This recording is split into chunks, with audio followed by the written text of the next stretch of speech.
ꯃꯌꯥꯝ ꯉꯁꯤꯒꯤ ꯀ꯭ꯂꯥꯁ ꯑꯁꯤꯗꯤ ꯑꯩꯈꯣꯏꯅ ꯇꯧꯗꯣꯔꯤꯕ ꯀ꯭ꯂꯥꯁꯁꯤ ꯃꯦꯠꯁ ꯑꯩꯒꯤ ꯀꯣꯗ ꯂꯦꯡꯒ꯭ꯋꯦꯖꯁꯦ ꯁꯨꯃꯥꯏꯅ ꯏꯕꯅꯤꯀꯣ ꯃꯦꯠꯁ 011 MZL ꯃꯦꯠ 011 ꯀ꯭ꯂꯥꯁ ꯉꯁꯤꯒ ꯑꯩꯅ ꯇꯧꯔꯤꯁꯦ 13 ꯁꯨꯕ ꯀ꯭ꯂꯥꯁꯅꯤ ꯀꯣꯗ ꯅꯝꯕꯔ ꯁꯤꯁꯇꯦꯝ ꯉꯥꯛꯇꯅꯤ ꯃꯌꯥꯝ ꯀꯣ ꯀ꯭ꯂꯥꯁ ꯑꯃꯃꯝꯁꯦ ꯁꯥꯇ꯭ꯔ ꯌꯥꯍꯧꯗꯕꯁꯤꯡꯁꯤꯅ ꯃꯀꯣꯛꯇ ꯌꯦꯡꯉꯛꯄ ꯃꯇꯝꯗ ꯀꯩꯁꯨ ꯕꯣꯔꯤꯡ ꯆꯨꯔꯣꯏ ꯃꯇꯝꯁꯨ ꯆꯪꯉꯣꯏ ꯃꯔꯝꯗꯤ ꯑꯩꯁꯦ ꯈꯔ ꯀꯣꯏꯊꯣꯛꯑꯒ ꯇꯞꯅ ꯒ꯭ꯌꯥꯟ ꯇꯥꯅꯕ ꯇꯞꯅ ꯇꯥꯛꯄꯅꯤꯅ ꯅꯣꯏꯅꯅꯦ ꯑꯗꯨꯝ ꯊꯨꯅ ꯌꯦꯡꯕꯗꯨꯁꯨ ꯌꯥꯔꯛꯑꯅꯦꯕꯀꯣ ꯂꯧꯁꯤꯟꯕꯗꯨꯁꯨ ꯌꯥꯝ ꯋꯥꯕꯁꯨ ꯑꯣꯏꯔꯣꯏꯅ ꯈꯜꯂꯤ ꯂꯥꯏꯅꯔꯤ ꯀꯣꯏꯁꯟ ꯏꯟ ꯇꯨ ꯚꯦꯔꯤꯑꯦꯕꯜ ꯉꯔꯥꯡ ꯇꯧꯈ꯭ꯔꯦ ꯀ꯭ꯂꯥꯁ ꯑꯅꯤ ꯊꯣꯛꯅ ꯇꯥꯛꯄꯤꯕꯅꯤ ꯑꯃꯨꯛꯇꯪꯗ ꯇꯥꯛ ꯌꯥꯕꯗꯣ ꯒ꯭ꯌꯥꯟ ꯇꯥꯕ꯭ꯔꯥ ꯍꯥꯏꯁꯦ ꯃꯤꯗꯤ ꯑꯃꯨꯛꯇꯪ ꯅꯠꯇꯦ ꯀꯣꯏꯁꯟ ꯊꯦꯡꯅꯔꯤꯕ ꯀꯣꯏꯁꯟꯗꯨ ꯄꯜꯂꯝꯃ ꯇꯣꯛꯅꯕꯤ ꯉꯥꯛꯇꯅꯦ ꯑꯩꯅ ꯀ꯭ꯂꯥꯁ ꯑꯅꯤ ꯊꯣꯛ ꯇꯥꯛꯏꯅꯤ ꯃꯈꯣꯡ ꯁꯦꯡꯗꯣꯛꯄ ꯍꯦꯟꯅꯕ ꯑꯗꯨꯗ ꯁꯦꯡꯗ꯭ꯔꯗꯤ ꯅꯣꯏꯅ ꯄꯥꯖꯗꯕꯩꯅꯦ ꯍꯥꯏꯔꯛꯑꯅꯤ ꯃꯔꯝꯗꯤ ꯚꯤꯗꯤꯑꯣꯁꯨ ꯄꯤꯔꯦ ꯅꯣꯏꯅ ꯌꯨꯝꯗ ꯍꯜꯂꯒ ꯑꯩꯅ ꯍꯣꯠꯍꯧꯗꯕ ꯀꯣꯏꯁꯟ ꯃꯌꯥꯝ ꯑꯃ ꯍꯣꯠꯄ ꯇꯝꯃꯣꯅ ꯍꯥꯏꯈꯤꯕ ꯅꯠꯇ꯭ꯔꯥ ꯑꯗꯒꯤ ꯂꯥꯏꯅꯔꯤ ꯀꯣꯏꯁꯟ ꯇꯨ ꯚꯦꯔꯤꯑꯦꯕꯜꯒꯤ ꯍꯣꯠꯄꯒꯤ ꯃꯦꯊꯗ ꯑꯍꯨꯝ ꯂꯩꯕꯗ ꯁꯕꯁꯇꯤꯇ꯭ꯌꯨꯁꯟ ꯏꯂꯤꯃꯤꯅꯦꯁꯟ ꯀ꯭ꯔꯣꯁ ꯃꯜꯇꯤꯄ꯭ꯂꯤꯀꯦꯁꯟ ꯃꯦꯊꯗ ꯑꯍꯨꯝ ꯂꯩꯕꯗ ꯏꯂꯤꯃꯤꯅꯦꯁꯟ ꯃꯦꯊꯗꯇꯨꯅ ꯈ꯭ꯋꯥꯏ ꯀꯥꯟꯅꯩꯅ ꯃꯗꯨ ꯁꯤꯖꯤꯟꯅꯕ ꯌꯥꯝ ꯇꯣꯏꯅ ꯇꯝꯃꯦ ꯑꯗꯩ ꯑꯃꯨꯛ ꯀꯟꯗꯤꯁꯟ ꯑꯍꯨꯝ ꯑꯃꯁꯨ ꯂꯩꯅꯤ ꯍꯥꯏꯔꯦ ꯍꯥꯏꯔꯤꯕ ꯂꯥꯏꯅꯔꯤ ꯀꯣꯏꯁꯟ ꯏꯟ ꯇꯨ ꯚꯦꯔꯤꯑꯦꯕꯜꯁꯦ ꯏꯀ꯭ꯋꯦꯁꯟ ꯖꯨꯔꯥ ꯑꯅꯤ ꯄꯤꯔꯝꯃꯒ ꯑꯪꯀ ꯍꯣꯠꯇꯣꯏꯅꯤ ꯑꯗꯨ x ꯑꯃꯁꯨꯡ y ꯚꯦꯔꯤꯑꯦꯕꯜ ꯑꯅꯤ ꯄꯤꯔꯝꯕꯁꯦ ꯃꯁꯤ ꯚꯦꯂꯨ ꯄꯨꯊꯣꯛꯅ ꯍꯣꯠꯅꯕ ꯃꯇꯝꯗ ꯚꯦꯂꯨꯁꯦ x ꯑꯃꯁꯨꯡ y ꯒꯤ ꯑꯀꯛꯅꯕ ꯚꯦꯂꯨ ꯐꯪꯕ ꯃꯇꯥꯡ ꯀꯔꯝ ꯀꯥꯟꯗ ꯐꯪꯉꯤ a1/a2 ꯅꯦꯟꯕꯁꯤꯒ b1/b2 ꯅꯦꯟꯕꯒ ꯃꯥꯟꯅꯗ꯭ꯔꯒꯗꯤ ꯍꯥꯏꯕꯅꯆꯤꯡꯕ ꯑꯗꯨꯅ ꯀꯟꯁꯤꯁꯇꯦꯟ ꯀꯧꯏ ꯍꯥꯏꯕꯗꯣ ꯑꯗꯨꯒꯤ ꯃꯇꯥꯡꯗꯨꯃꯒ ꯃꯥ ꯁꯣꯜꯕ ꯇꯧꯕꯗ ꯁꯤꯖꯤꯟꯅꯒꯗꯕ ꯃꯦꯊꯗ ꯑꯍꯨꯝꯗꯨꯒ ꯁꯤꯖꯤꯟꯅꯕ ꯍꯩꯔ ꯂꯣꯏꯔꯦ ꯃꯦꯊꯗ ꯑꯍꯨꯝꯗꯨꯒꯤ ꯃꯅꯨꯡꯗ ꯂꯣꯏ ꯍꯩꯇ꯭ꯔꯁꯨ ꯑꯃꯒ ꯁꯤꯖꯤꯟꯅ ꯍꯩꯔ ꯂꯣꯏꯔꯦ ꯑꯗꯨꯅꯦꯕ ꯉꯔꯥꯡ ꯃꯦꯟ ꯄꯣꯏꯟꯗꯤ ꯑꯗꯨ ꯀꯣꯏꯁꯟ ꯃꯌꯥꯝꯗꯣ ꯑꯩꯅ ꯍꯟꯖꯤꯟ ꯍꯟꯖꯤꯟ ꯅꯣꯏꯗ ꯔꯤꯄꯤꯇꯦꯗꯂꯤ ꯇꯥꯛꯄꯅꯦ ꯑꯗꯨ ꯉꯔꯥꯡ ꯀ꯭ꯂꯥꯁ ꯌꯥꯎꯈ꯭ꯔꯕꯅꯤꯀꯣ ꯉꯔꯥꯡꯒꯤ ꯔꯤꯀꯦꯞ ꯃꯆꯥ ꯑꯃ ꯁꯨꯝ ꯄꯟꯕꯤꯔꯝꯕꯩ ꯋꯥꯅꯤ ꯅꯣꯏꯅ ꯂꯧꯁꯤꯟꯕ ꯌꯥꯔꯤꯁꯦ ꯑꯗꯨꯁꯤꯡꯗꯨꯅꯦꯕꯀꯣ ꯉꯁꯤꯒꯤꯁꯤꯅ ꯀ꯭ꯋꯥꯗ꯭ꯔꯥꯇꯤꯛ ꯏꯀ꯭ꯋꯦꯁꯟ ꯀꯣ ꯀ꯭ꯋꯥꯗ꯭ꯔꯥꯇꯤꯛ ꯏꯀ꯭ꯋꯦꯁꯟ ꯉꯁꯤ ꯑꯗꯨꯝ ꯂꯣꯏꯍꯟꯕ ꯌꯥꯅꯤꯀꯣ ꯀ꯭ꯋꯥꯗ꯭ꯔꯥꯇꯤꯛ ꯏꯀ꯭ꯋꯦꯁꯟ ꯃꯌꯥꯝ ꯀꯣ ꯀ꯭ꯋꯥꯗ꯭ꯔꯥꯇꯤꯛ ꯏꯀ꯭ꯋꯦꯁꯟꯁꯦ ꯀꯔꯤꯅꯣꯁꯤ ꯅꯟ ꯀ꯭ꯂꯥꯁ 10 ꯑꯗꯨꯋꯥꯏꯗ ꯑꯗꯨꯕꯨꯗꯤ ꯍꯥꯏꯈ꯭ꯔꯕꯅꯤꯀꯣ ꯑꯗꯨꯒ ꯌꯥꯝ ꯇꯣꯏꯅ ꯌꯥꯎꯔꯛꯑꯦꯕ ꯉꯁꯥꯏꯗꯁꯨ ꯑꯩ ꯕꯦꯡꯒꯤ ꯀ꯭ꯂꯥꯁ ꯇꯧꯕꯗ ꯀ꯭ꯋꯥꯗ꯭ꯔꯥꯇꯤꯛ ꯏꯀ꯭ꯋꯦꯁꯟ ꯐꯣꯔꯝ ꯑꯗꯨꯝ ꯇꯧꯔꯛꯑꯦꯕ ꯏꯀ꯭ꯋꯦꯁꯟ ꯁꯥꯒꯠꯄ ꯃꯇꯝꯗ ꯇꯥꯔꯛꯑꯦꯕ ꯃꯥ ꯁꯣꯜꯕ ꯇꯧꯕ ꯍꯩꯇꯕ ꯃꯤꯅꯗꯤ ꯑꯪꯀꯗꯨ ꯍꯩꯔꯣꯏꯗꯣꯏꯅꯦꯕ ꯑꯗꯨꯅ ꯌꯥꯝ ꯃꯔꯨꯑꯣꯏꯕ ꯑꯦꯅꯤ ꯊꯕꯛ ꯑꯦꯛꯖꯥꯝ ꯇ꯭ꯔꯥꯏ ꯇꯧꯕꯗ ꯆꯪꯉꯒ ꯂꯩꯔꯒꯗꯕ ꯑꯗꯨꯒꯨꯝꯕ ꯅꯣꯏꯅ ꯀ꯭ꯂꯥꯁ 9 10ꯗ ꯊꯦꯡꯅꯈꯤꯕ ꯕꯦꯁꯤꯛ ꯃꯌꯥꯝꯗꯣ ꯑꯩꯅ ꯍꯧꯖꯤꯛ ꯔꯤቫꯏꯁ ꯇꯧꯕꯤꯕꯒꯤ ꯇꯥꯏꯞꯇ ꯇꯥꯛꯇꯣꯏꯅꯦꯕ ꯃꯌꯥꯝ ꯌꯦꯡꯕ ꯌꯦꯡꯉꯁꯤꯀꯣ ꯀꯣꯜ ꯇꯧꯔꯦ ꯑꯝꯇ ꯄꯥꯏꯌꯨꯁꯦ ꯋꯥꯔꯤꯗꯨ ꯀ꯭ꯂꯥꯁ ꯇꯧꯔꯤ ꯍꯥꯏꯀꯣ ꯌꯦꯡꯉꯨꯀꯣ ꯀ꯭ꯋꯥꯗ꯭ꯔꯥꯇꯤꯛ ꯏꯀ꯭ꯋꯦꯁꯟ ꯍꯥꯏꯕꯁꯦ ꯀ꯭ꯋꯥꯗ꯭ꯔꯥꯇꯤꯛ ꯄꯣꯂꯤꯅꯣꯃꯤꯌꯦꯜ ꯍꯥꯏꯇꯥꯔꯦꯀꯣ ꯀ꯭ꯋꯥꯗ꯭ꯔꯥꯇꯤꯛ ꯄꯣꯂꯤꯅꯣꯃꯤꯌꯦꯜ ꯍꯥꯏꯕꯗꯤ x square plus 5x plus 6 हाइबसे क्वाड्रेटिक कईबसे डिग्री 2 ओइबनिना मसी क्वाड्रेटिक पोलिनोमियलनी मसीदगी सेमकपा इक्वल टू साइन याहोलगा सेमकपनिना इक्वल इक्वेशन ओरने क्वाड्रेटिक पोलिनोमियल कवे हाबे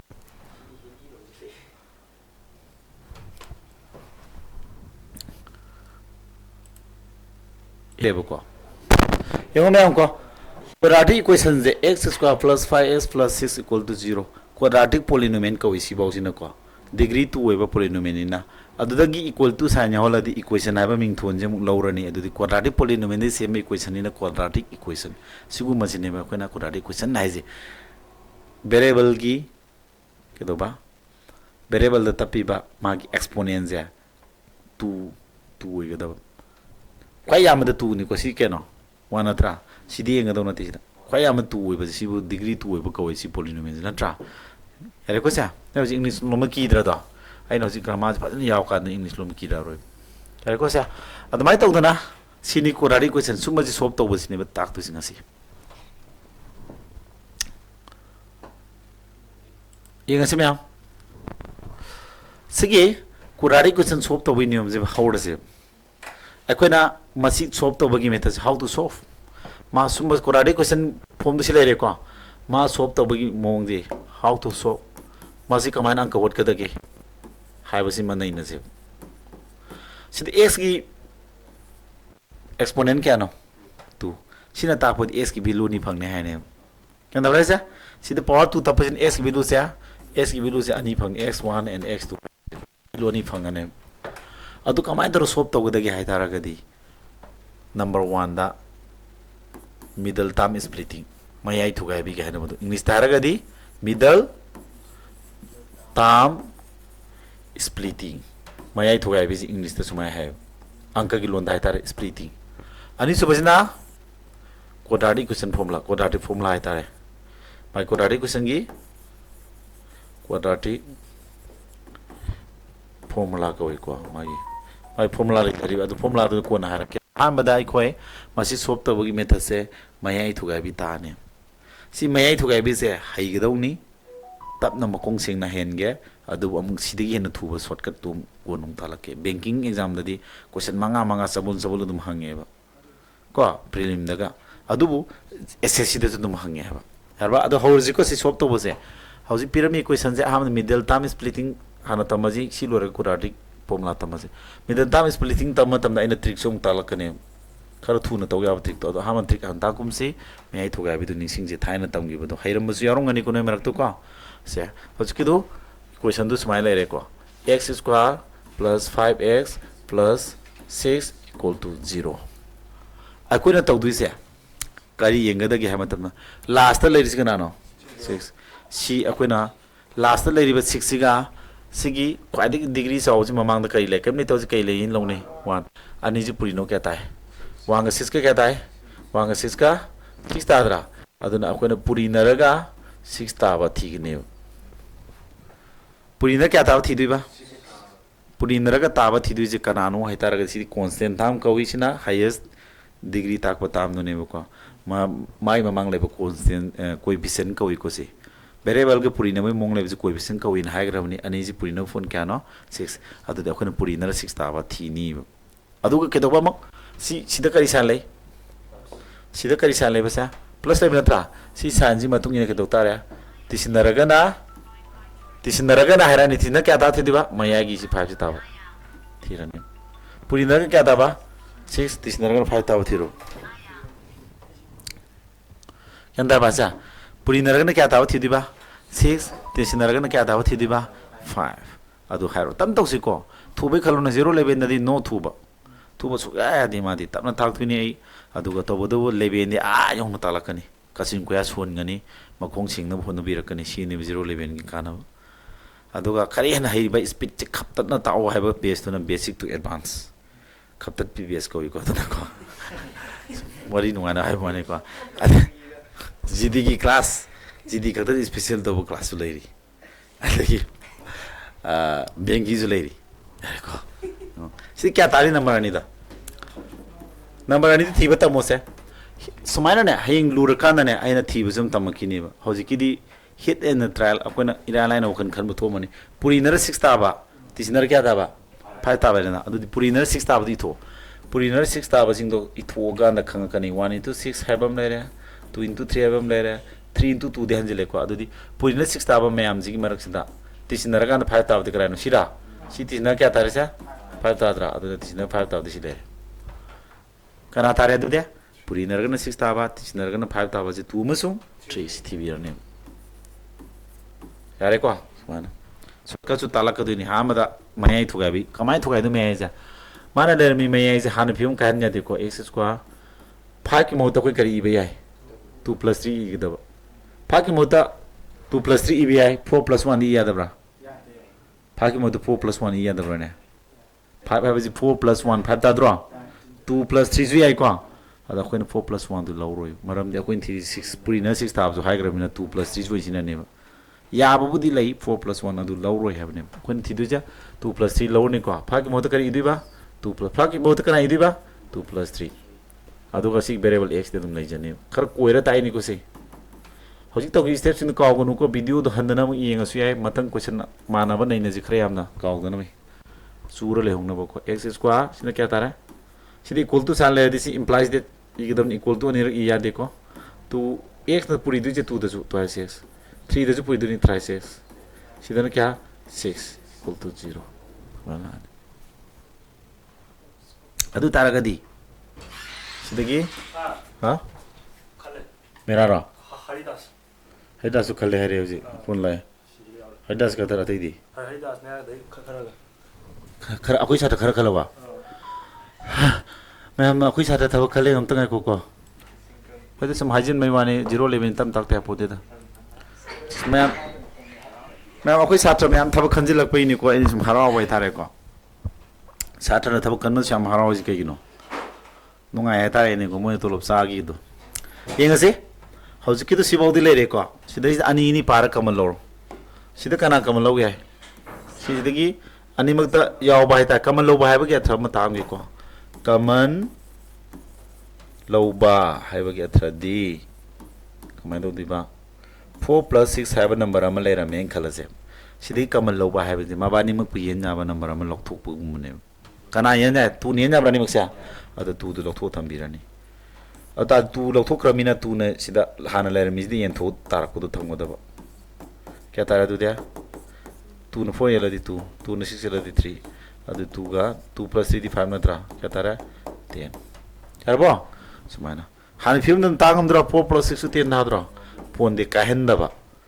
कुथम द थंगोदउने अंकन नियम न याब मोंग अदु तारगदी सिदा कमल लौदु जे 2x कमल लौ यारे x न कमल लौरदी x ने थोकने देना कमल लौरी x ने थोदी x स्क्वायर x ने थोदी x सम फंगमगनी प्लस लेबदु प्लस तमो twice x तगी x ने थोदी x का 2 थावरे नसा x स्क्वायर x ने थोदी x थुंगौरे सिने बाइ नसि तौरी तो यारबा अदु सिदा 2 लाय सिदा ना सिनि सिदा न 3 कमल लौ यादरा 3 ने यादरा प्लस 3 कमल लौ थोदी सिना 3 ने थोदी twice x 3 ने थोदी x 6 3 and 2 समाना हम सी तामनी से जम x + 2 x + 2 याउद्रा अगेन x + 2 कमल तो तामनी सोई x + 2 कमल लौरदी सी जगह x + 2 कमल लौरदी x कतंगा होरे सी जगह x + 2 कमल लौरदी x + 3 दिंगा होरे इक्वल टू 0 मानो यारबो सिबाउदी ज्ञान तारे पे को थाइना तौगी बदुनि सिंगप्रा फ्लैशबैक लाप्रे ताइ को अदुदी असाइगी मसिंग अनि पुरी नबदा 0 ताबा है जे मसिंग अनि सी अनि जी मनुंग अमा 0 ओइरम अमा दि सोइ ओइरम ने हाबदी x + 2 जे 0 ओइबा मा हाबदी सिदा x + 2 0 ओइ तारगदि x तो क्या ओइ कांदा थांदोदी -2 ओइरनी को अदुगा मक x + c जी ना 0 ओइरम एन खलजे अता x बिलु क्या तानी -3 अदुना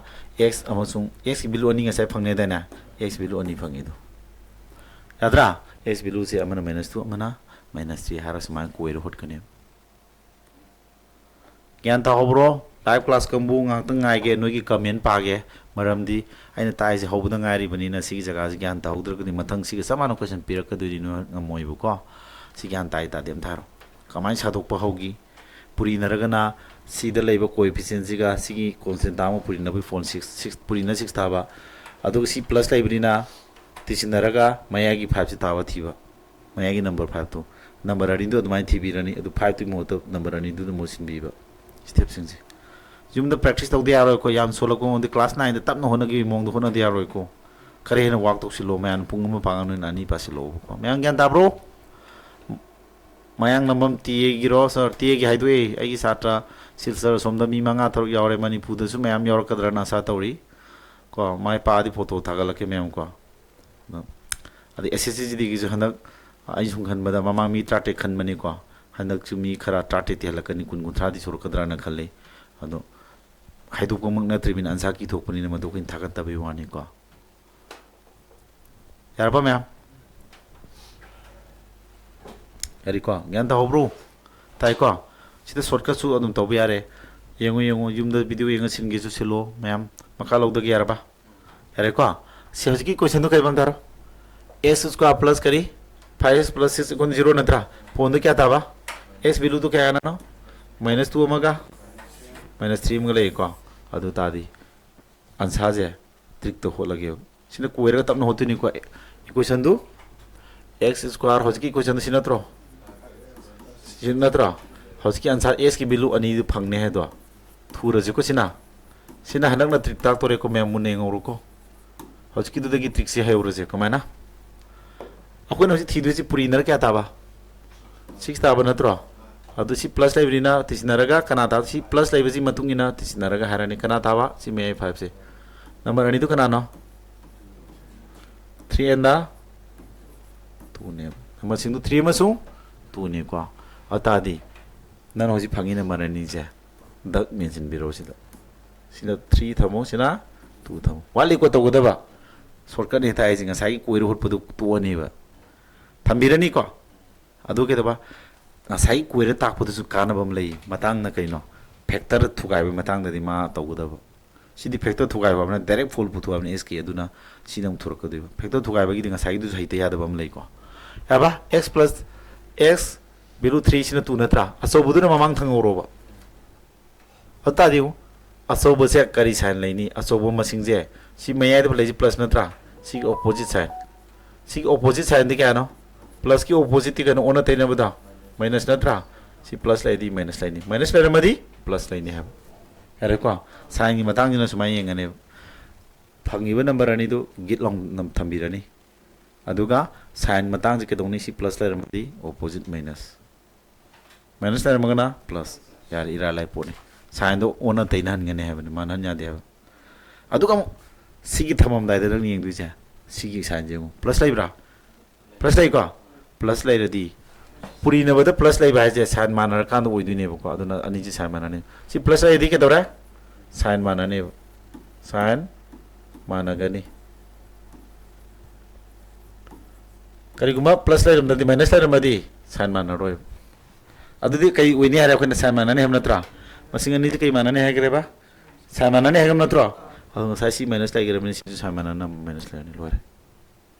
करीम तोगनी माय ममांग ले कोएफिशिएंट क्या नो 1 नत्रा 1 एन गदब सी कोएफिशिएंट एन दौनी को अदु 1 एन मदी एन रसु यारे Sumaba असai du phone saman ta dai si namuk samme are ko al si thugai bazu haite ade thugai bazu thuna ta yai ko haba kariya x1 -2 target sida x1 minus 3/1 hoija ha minus 2/1 multi square minus 2 is the mang thang wara ba nate asobo masing don hana thang wa ba na si puri ner 6 ta ba ner 5 ta ba 3 ga 2 ni dana asobo don ahan ba di hogo da ba masana asobo de ne san opposite la kani na masa da nati yar ba adu amak nang na thamma matam da so ta ke si factor thugai be matang da trick ta ke ko si factor thugai be da kamai tong ni sa hoji ki sinatra x square plus 5x plus 6 equal to 0 natra factor thugai be da puri ner 6 ta ba natra hoji ki to tis ner 5 ta ba natra number sindu kana ne ba 3 and 2 natra adu nang na to dis ke no si x le be natra adu di si le x mi bi rani si plus le be natra adu di puri na bada 6 ta ba tis na bada na tis na क्या था बा puri na bada तारीफ पहुंच गया ना plus 6 natra होता दी पुरी नबदा 6 ताई ममांग the केले प्लस अदुन ताब अनि जु साइन मानने है बने अरे को साइन मानने है बनी अदुगा तिसिन नबजे मै थुगाइ जे के दो सि तिसिन नबजे के दबा 5 ताब थि दु नत्रा ममांग द केले प्लस लैत्रा साइन जु माननी सिदा प्लस उ लैरे अदु तादि प्लस ngak द माना दिने प्लस 3 प्लस 2 equal to 0 याब्रा तुयने तो है कने से अमा तौरगा हाइब्रे इंग को कंपेयर तो से से क्वेश्चन तो पी के को नहीं है नहीं ना क्वेश्चन हम पी रे से ज्ञान है ता ना खरा हाइब मी जोरो मने खंगे बको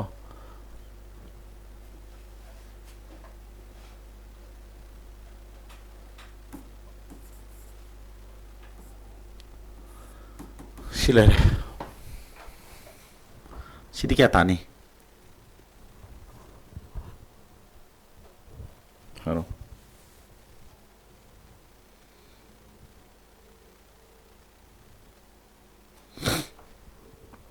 Sai nhau ni ngo. Puri na क्या ताबा हम तो इंगो से puri na क्या ताबा थी नहीं से. Puri na बदा 6 ताबा. Si minus लाइदा ना. खादुं ना बदा क्या?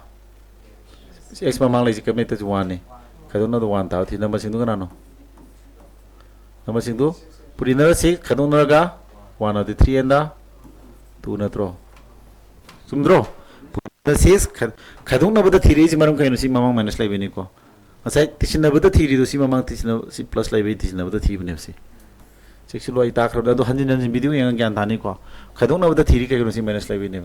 adudi asai gi shortcut chu ta ke factor tham thugai bi ta ke ko shortcut han thos x value ani nei ne have natra ai na have to ke asobu masing du kai do ba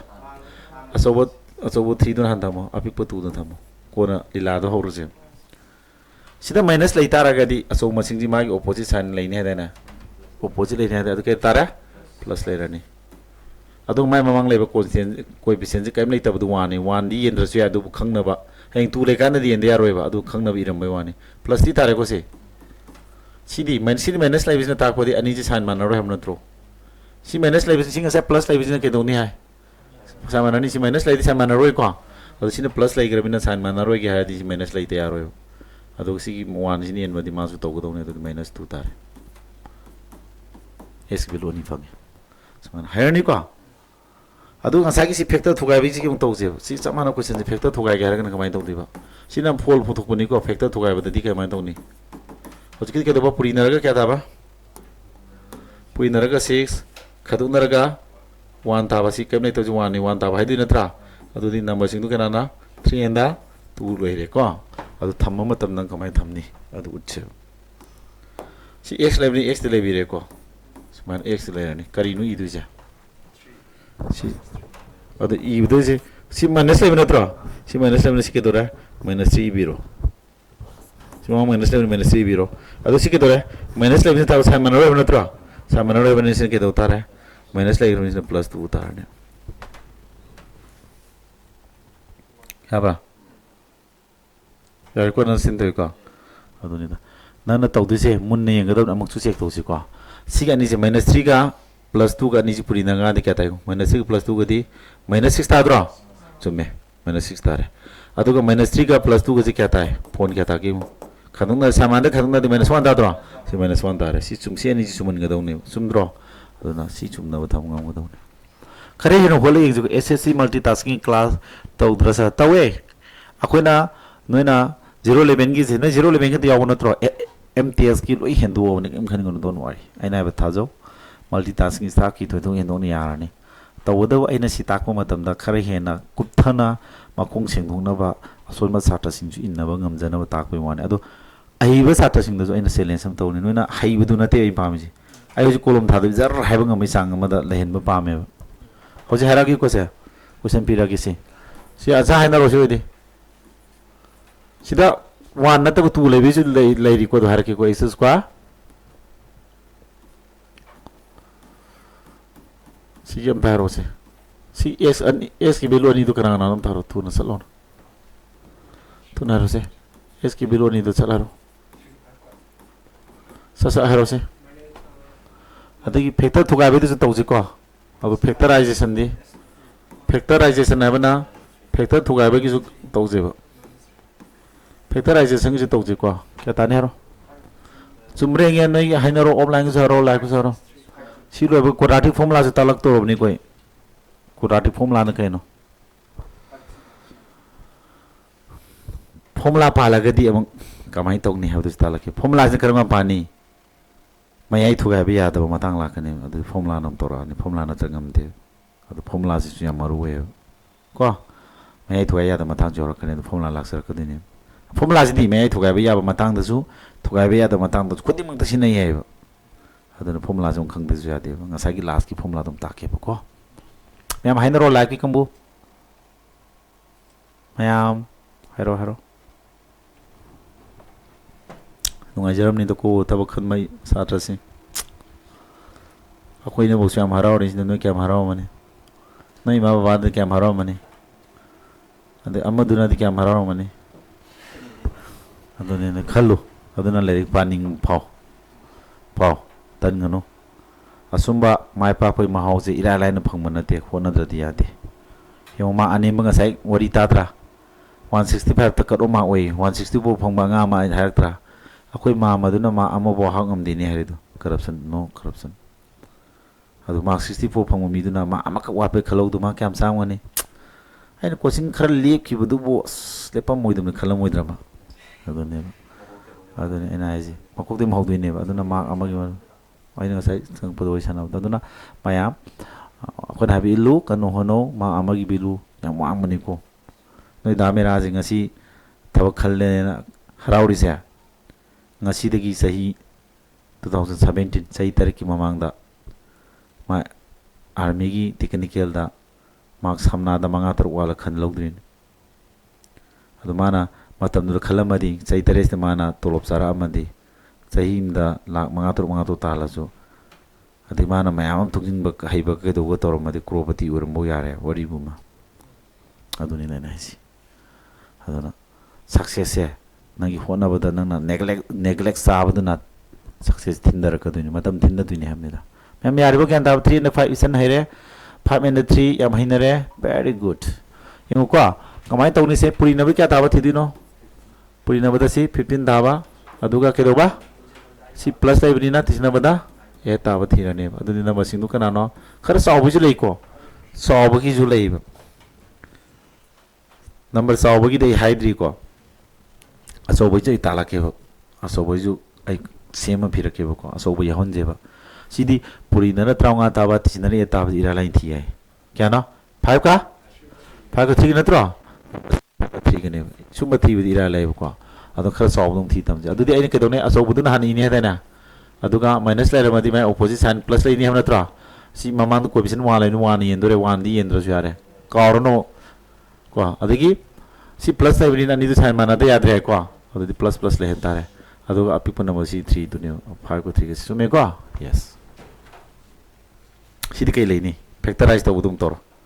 factorization jo hayo ba hing ai se putok pe lsm putok pa dam factor sa to pa mutalak kini ba sina factorization kai da kana di ba ai sef and LCM angka da kana ai ta sing loi na sanga kada ngak tani ma ko aduna bu thawena class 9 gi leven da pu daraga takhale jine ba ka sunoi na tai question center da sumana koi thu tak lai ro 0 11 oi tai ne mena se kamai tok di bharo hai mayam hai biro ai ji kan hoju tawu da bani ne extra class ham ju tawu da ni tawdre ya ba se mayam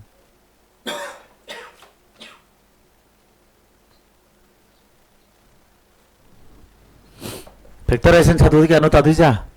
x ni x la ani ko smaina ni le tu ne tro kamai tham dino sini da ina si nang to du se yung purinar kya ta ba 5 tisnar e ta ba na number ni 5 ka 3 na tra ad si tahan ngam godo ni ko che si tahan ngam godo plus 15 sina kya minus s tahan ngada plus 15 ga minus 8 ka tahan dore ba adadi kai gi thamni je yengo ani ji plus 15 ta ga ba minus 8 tahan ge di kana na no sign jaw ni ge ta ge to tare si plus le ni ta ko de ani du sign man de yaro yare ko sign mana du ni to bu bu mana du sign du minus le ga mana du ra plus le mana du ra si minus ho ji plus le mana ya ga tro se for example nang plus 5 haro sina plus 3 haro puri naga na bodi plus 15 sume ko adu di plus 5 ka plus 3 ka jibo kya ta ke plus 8 ta dro sini minus 8 na dro la le adu ke doni minus 2 na le ni ana sin dori ko na ja yang gyan ta biri janta punama simana ana sin doni ko aduna si sign thamai matang jingo 5 का 3 का minus minus the पूरी नदी plus 15 चुमे minus 5 का minus 3 के क्या था है minus तारे को से चुमे को से सी ये गदम ने मैंने है बस या अदो होजी यार कोराडी फॉर्मूला पुसी लोर जी सी फोन खंगे को कोराडी फॉर्मूला में तागे होजी की सी क्वेश्चन के बस x square minus x square minus x plus 15 equal to 0 नत्रा सीधा तारे बा x की वैल्यू नहीं तो क्या ने होजी कितना x इक्वल टू क्या बा x की वैल्यू नहीं दो क्या नहीं हो सकेगा प्लस 5 का प्लस 3 की नत्रो प्लस 5 प्लस 3 इधर से है को सीने बा अतो मतंग तो क्वाड्रेटिक फॉर्मूला तो ई हो रगे ने ता जो क्वाड्रेटिक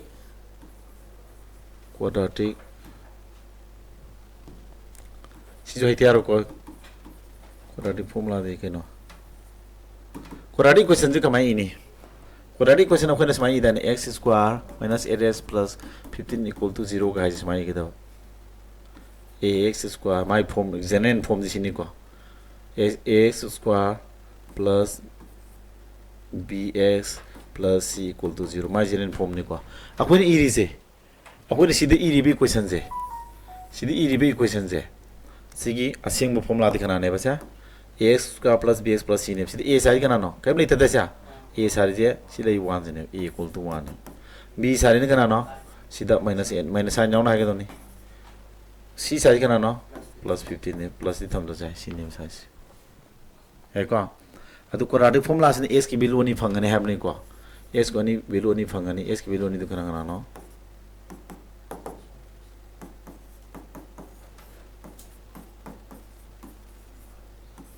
ꯁꯤꯅꯦ ꯆꯞ ꯃꯥꯟꯅꯩꯀꯣ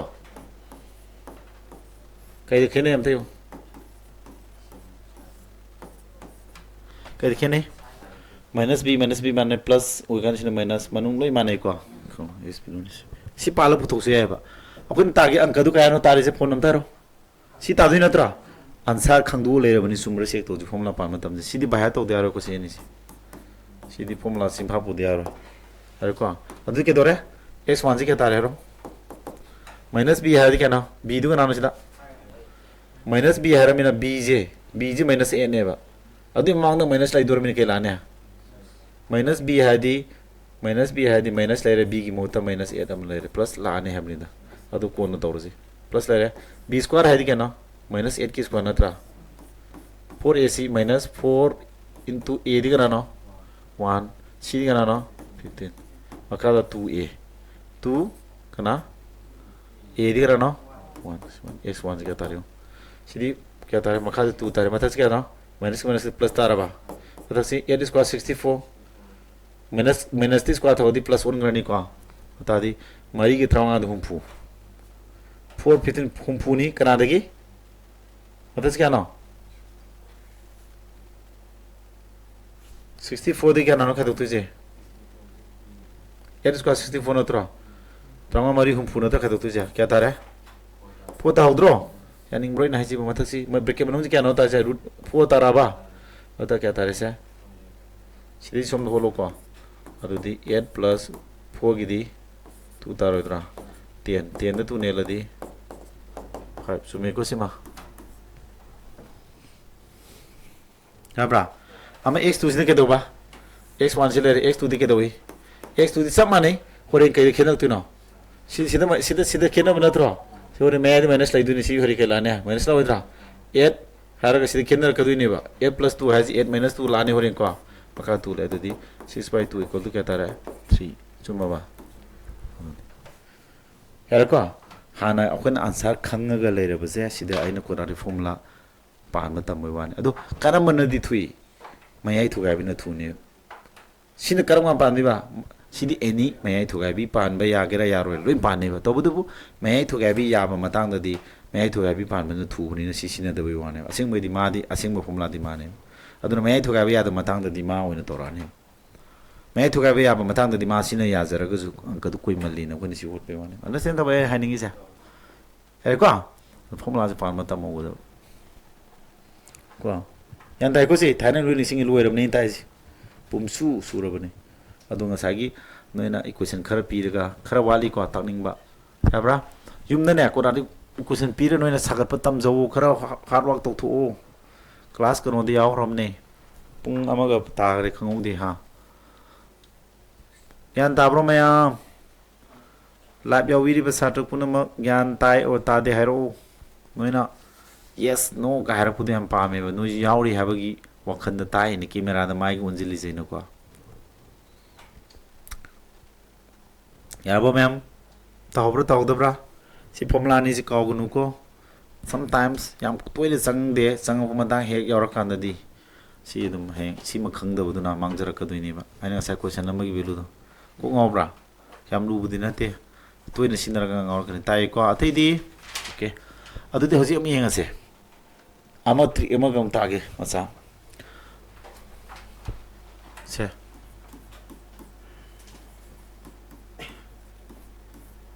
si ani puri na base kamai tawni si ani puri na base kya kamai tanem tharosi si ani puri na base kya tane thuna puri na tamje सीनी से सिदगी अखना x की वैल्यू क्या ताने x वैल्यू दी फंगनी x value क्या ताने सिदा plus 5 से सम चक्र 0 की मनिंग चक्र दी -5 लावइद्रा सिदगी x वैल्यू से क्या फंगनी 3 सम चक्र दी -3 फंगोइद्रा यस सुमाय फंगने -5 अमना -3 फंगने यारे को अदु येंगो सिदा मामाने पुरी ने बै ट्रिक इक्वेशन सागत्रि बसी फैक्टर ओइने थमै वानी दना पुरी नबे ट्रिक सिम ताके हा मदन तो दिस के न x अनि पुरी नने x ani kya no x square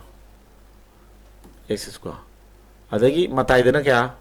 x ani puina x square matai ani puina 5 ka 3 kya tare matai ani puina manga ka plus plus ni plus ta ni plus manga om traw ngai kun 0 me wali yabra mayai thamdri ba matai ani puina x square matai ani puina ga plus plus kanina plus 15 adu mayai thamam dai dadi si mamang ke lei plus 5 si mamang ke lei plus 3 kya tare plus 8 tabra adu si plus 8 thamne adu ga x samus napsing da kya tare ba myam x square plus 8x plus 15 ne equal 0 ore si factor tu ga ba da si tarani aina equation pira manga sai ta budan ke do equation pira factor sa do ko tak tai ne adu si pu to tak tai ne hanana answer ja ni thu sim thu ga ba tam ko mane puri na bu thu na haina ba tare se puri na ba haina bam khai ke se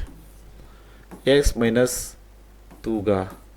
x minus 3 ke tawreng khala se nang kya ta de no hai tar ga di nang to di jam ta saruk yaro monemu mata ani puina dini na x ani puina dore x square sumra plus ngang tani plus tar ni mata ani puina minus 2 ga minus 3 ke di san mana di minus minus plus plus ani hum taruk pare man loire ko mai thamdri mai thamda di minus 2 ga si mamang na minus 3 ani ji kya tare sa mana di tisne da na minus 5 tare minus 5 thamu adu x sama napsing da bore very easy within second holo sum masa masa me ham jeng laksara ka demi ngon ne ko ada ko ni question hot kan da si ko dra si question piram dre khalo x bilu kya tabam theyo minus 2 is equal to mamala la di plus 2 tara ne sida kya minus 3 sum la di x equal to kya x bilu ni du smain tara ka ne ko hot kan da si question ja nang no hot kan da smain tara ka ne ta da bre ngone si puri na kya da thi di ba puri na kya da nang thi di ja puri na ga puri na kya da nang thi di ja puri na 6 ta ba plus tawra gana kya si may si plus library na plus tawra gana si 5 san mamang yung ano ko si ngana plus tawra gana 5 ta ba puri na adu 3 and 2 na dro ad s bilu i matab ng sai kai hagi na so machine do na han ibiro masana si ini hada na si minus library na so machine do plus la ni si plus library ani sa mana ne da na plus 2 si lai chum da bra hai ni ko angka si mani mamang chappa gana no holi ji an sa ju khangdue adu ngom su hol le tammi puina loina sidok sijin ne batorisi hai bangam re ngo se yabra sijungai puina kya daun thi duja plus 15 daw thi ni aduga puina 15 daw si plus 11 plus tawra gana kya ya ta adu di 5 and 3 na tro adu s ki bilu ni puto ke ta di aso bong sing 5 ta ni ro matang 3 ro si plus 11 mai opposite minus la ni hare adu si plus 11 ta pata ni san mana ni hare min ani minus ta la ni minus 5 minus 3 ta suro sumale re dana sa samana si khangji lo hojik nan khangdaba ma su leiri masing so honbagi mang ta ge ko so honbai tawdringe da si mamang da kari yawe si mamang da ke dora coefficient 1 obe natra 2 gu 3 gu obe si lei fraction obe si lei ba adu yauna fraction obe du so dum si makhong senga di mathan hi jara ne ba ko so ai basic jan seng ji fraction ka suna te ba ya ba next yan tabiri ya bro si hera de question no noina ne class ama taw gisra taw gumsra du de ai question khara thajil ke noina ngami ngam de matu ina noina ju decide toro hol pa sana sa siding ngam moisa khara yobi go hera gana class ama khapsin jikai de class ya mai khan ngano ba highway khalo ba class de ai de act unlimited tak thara ka du ji tha taruk tawra sahi taruk tawra sahi sama taruk tawra chatruk tawra tak tu ni yana bhai ja chatruk ting ngam ko nana ngam boy view ga har bor pir thung ni har ta ke aba yung masing chaw ma har gi ko next twice s plus 3 x plus 2 equal to 0 si puina de kamai tong nem thar si puina bajdi angka si yaw hore ko kamai tong ni sa kamai tong ni haro si hore ko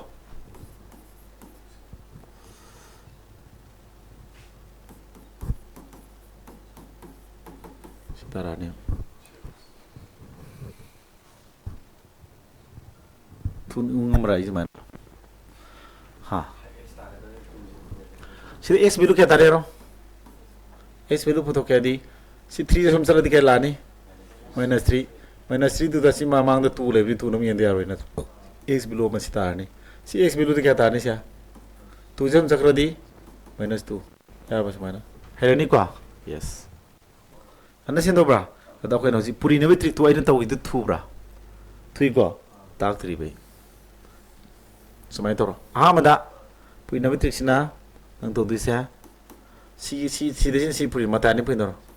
twice s ka x ka di twice s ka pui na di kya tar hai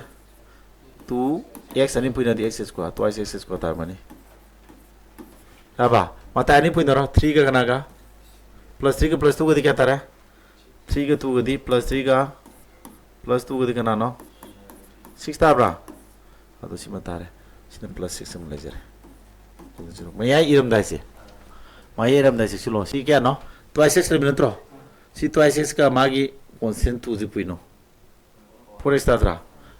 hadi ona ga ba si x ka si ga puri na ga ba si twice x ka magi constant ori ba jiga pui na ga twice x ka na ga twice x ka 2 pui na di 4x sam le re ko plus ni ko si 3 jiga x ka pui na di x ka 3 pui na di 3x sam le re punjila kya tar hai 7x me da 7x ta mane sila kitang change tawdra tawi ko adune ba kitang aduna khena ba me yar adu si kitang durok ko do amaka khena gyan ta na question amagam pige amaka pige gyan ta ni na twice x ko minus plus oino hen gi ge plus 4 ga ana x plus se 5 ka hara se nang to du si kya nei ba am ta hai ba punna to si aina hanjin tai se count da na ni ko se ni pina du na tra twice x case ka di twice x square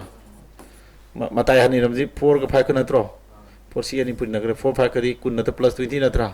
maya iram dai section lo maya iram dai ke do ba si twice x ka ma ge songi ma ge asum atungi lamba du gi constant ga manga ni tara tenis ta ba adagi sigi x ka sigi 4 ga pun 4x na na tra tara 14x tara ba plus 14x adu minus plus 14x ta hai ro da one shot lu re have ni hai ai suma matang yaw rakani ba adu kan nai thunu thunu hot pazunga ma ne me am lagi na understand to bro si ya ba yan tabiri hai ko adu hoji ke khoina to ri ji ar ba equation puri metric to but phone tarai asi tari phone ji tabam thok da ne sumre tai trick to pan horo kamai to puri ne kya ta thini ba si puri ne kya ta ni se si mata mata to an thong gi ko puri ne kya ta ni ba se puri na haro puri na bada akoi thidu ji puri na bada ke no si mamangi tu ji ga puri na ne da na sa tu ga sis ka puri na di kana tu sing sa puri na ta ta ba thini si mamang plus le ni na tis na bada kya ta ba si gi 7 ta ba thini kana kana no number sing do 3 and 4 4 na ya 4 and 3 ni si phang adra sa ta x below ni to kana no x1 x2 biro ado aso ma sing do kana han thamoi da na 4 da si thamo 3 da si thamo si plus la mine ke lani opposite sign minus ado mai mamang le kai le ba tu le ba du yen da na da yen biro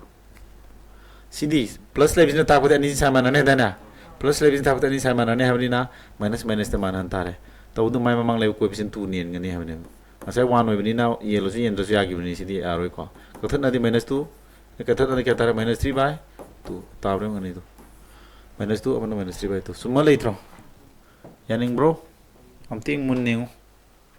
aduga gyan ta da ba hangning ba any doubt eba yaw ro im ting se is there any doubt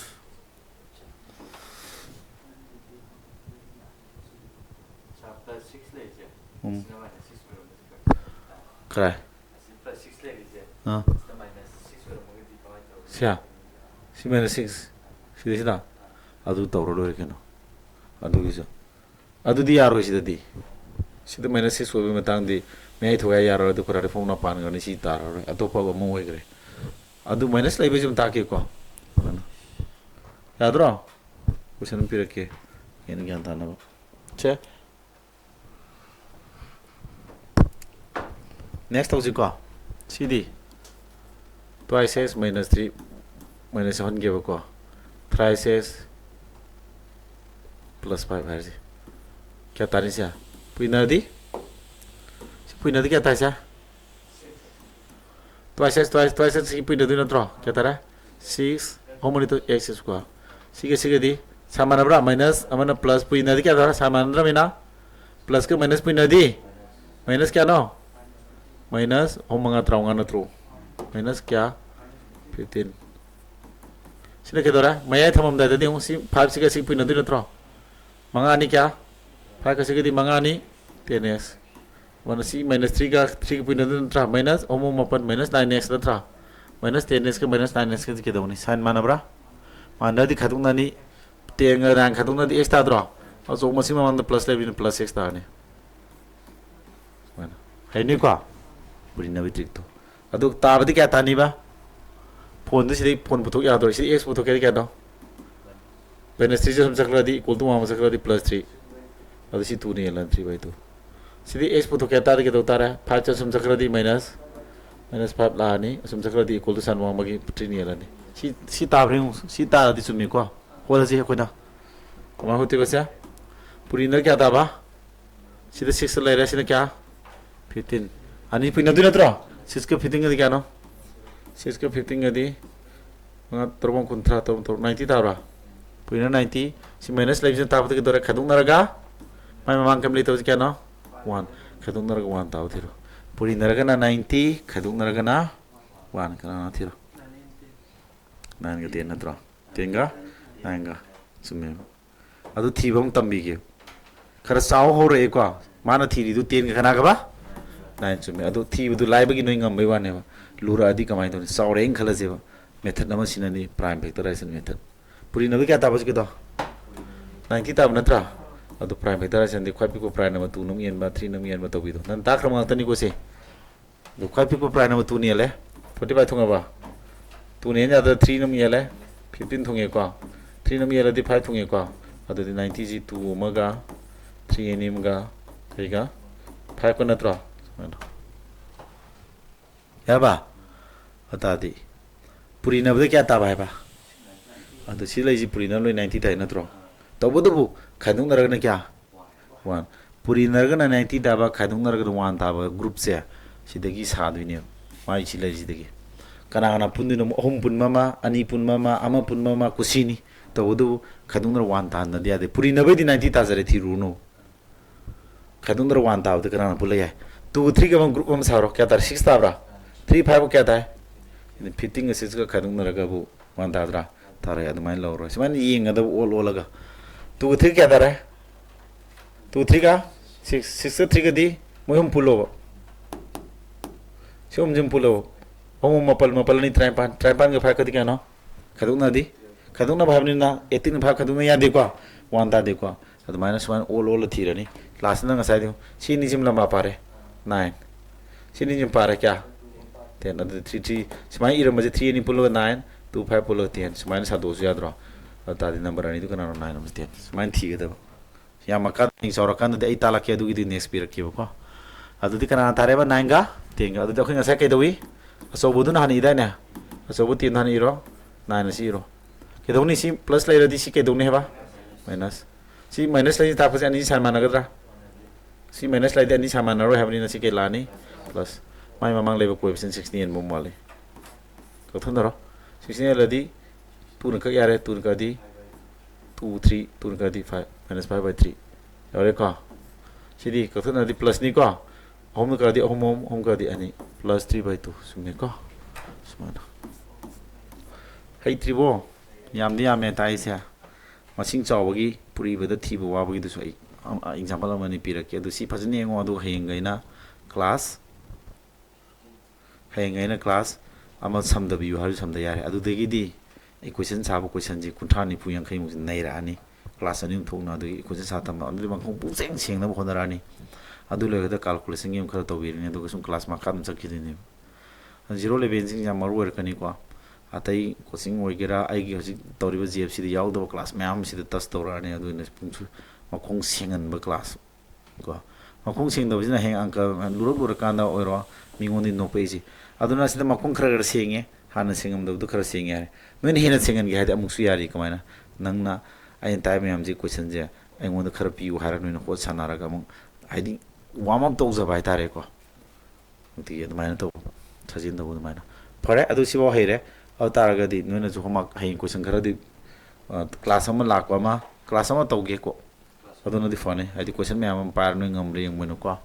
nani yum da revise ki type toro hadi matam changde suno ko adu yengo se puri naraga ne ai harake ba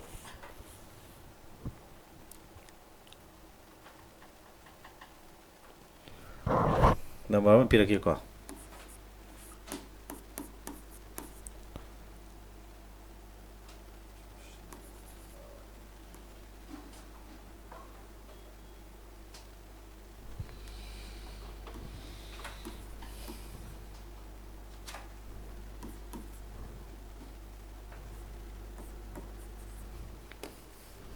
puri naraga na kya taba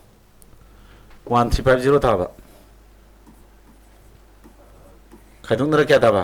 15 दाबा सुमसि यारकनि थिंगमद्रा नमरय तागेबदो हजिकिने इन तौदु तौदिबा कमाय तौदिबा सि तक तक थुगायो prime federation तौरसे आइको समाना सि prime federation तौरगा तु दै सुम तौ लेरसु सिन आंगा मसाइ बोंगनिको प्राइम फेडरेशन अदु नतबि नंगना थुगायबै मोंगसे याम लैयो सि 1350 कमाय थुगाय तारे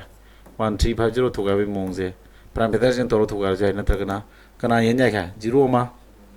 10 0 di 10 ni ko 10 ga ka 135 natra 135 tin ka mai bi ha manga yen ja dena adu di manga ni tara kunthang natra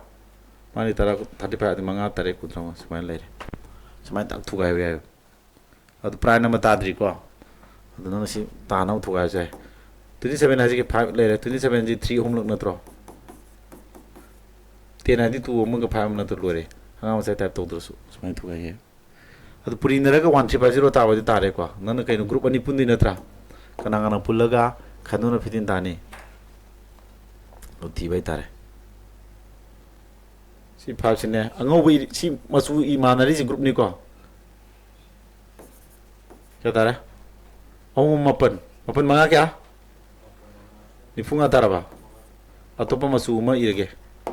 si group ma ni ko phai ka hongo di manga hom traunga ni kya kunsa ani ji puri nanga sita ni khadu nanga 15 ta ngamre tai ko kaya heno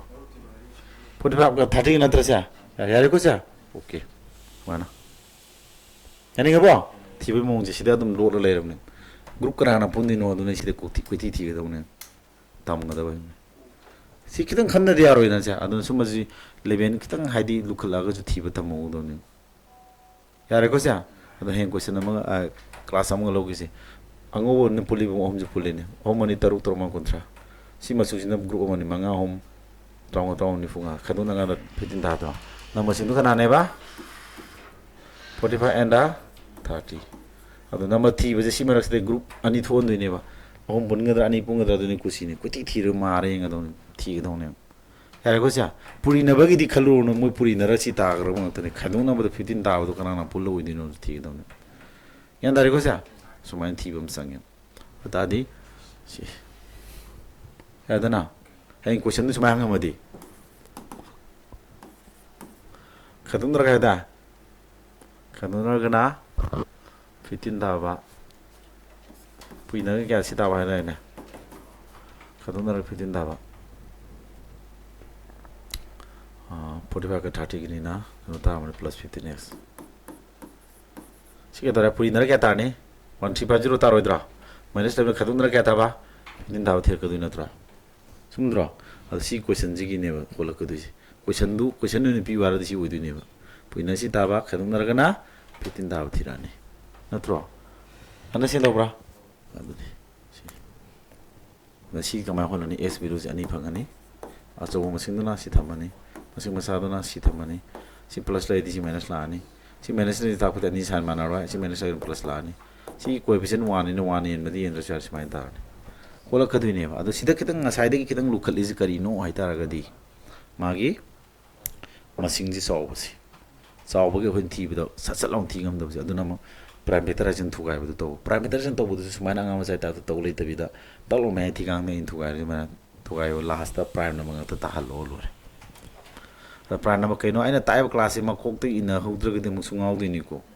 muti ki sang na adu inna na ngau to video yeng ya facility piri sidagi hen angka hin ngai marum kai de gi dunia da ꯃꯀꯣꯛꯇꯒꯤ zero ꯂꯦꯚꯦꯟꯅꯦ ꯍꯥꯏꯔꯒ ꯇꯥꯛꯈꯤꯕ class 9 10ꯗ ꯍꯧꯗꯕꯁꯨ ꯐꯨꯒꯠꯄꯤꯔꯕ class ꯑꯃꯗ ꯂꯣꯏ ꯌꯥꯕꯗꯨꯁꯨ ꯄꯨꯡ ꯑꯃ ꯍꯦꯟꯅ ꯇꯥꯛꯑꯦ ꯑꯃꯨꯛꯁꯨ ꯇꯥꯛꯈꯤꯁꯦ ꯍꯥꯏꯔꯁꯨ ꯇꯥꯛꯈꯤꯁꯦ ꯍꯥꯏꯔꯤ ꯑꯗꯩ ꯑꯃꯨꯛ ꯇꯥꯛꯏꯕ ꯃꯌꯥꯝꯗꯨꯁꯨ ꯚꯤꯗꯤꯑꯣ ꯑꯣꯏꯅ ꯑꯦꯕꯥꯏꯂꯦꯕꯜ ꯑꯣꯏꯍꯜꯂꯕ ꯑꯗꯨꯒꯁꯨ ꯄꯥꯅꯤꯡꯗ꯭ꯔꯕ ꯈꯣꯠꯅꯤꯡꯗ꯭ꯔꯕ ꯑꯗꯨ ꯇꯥꯔꯗꯤ ꯍꯩꯔꯔꯣꯏ ꯒ꯭ꯌꯥꯟ ꯇꯥꯕ꯭ꯔꯥ ꯍꯥꯏꯁꯦ ꯁꯨꯝ ꯇꯧꯕꯒꯨꯝꯕ ꯈꯔ ꯇꯝꯁꯤꯜꯂꯣ ꯈꯪꯉꯤꯀꯣ ꯁꯨꯝ ꯇꯧꯕꯁꯦ ꯁꯨꯝ ꯈꯔ ꯇꯝꯁꯤꯟ ꯌꯥꯔꯦ ꯅꯨꯄꯥ ꯑꯩꯈꯣꯏꯗꯤ ꯊꯥꯛꯇ ꯌꯥꯗꯕꯅꯤꯅꯀꯣ ꯍꯌꯦꯡꯀꯣ ꯊꯥꯛꯇꯣꯏꯅꯦꯕ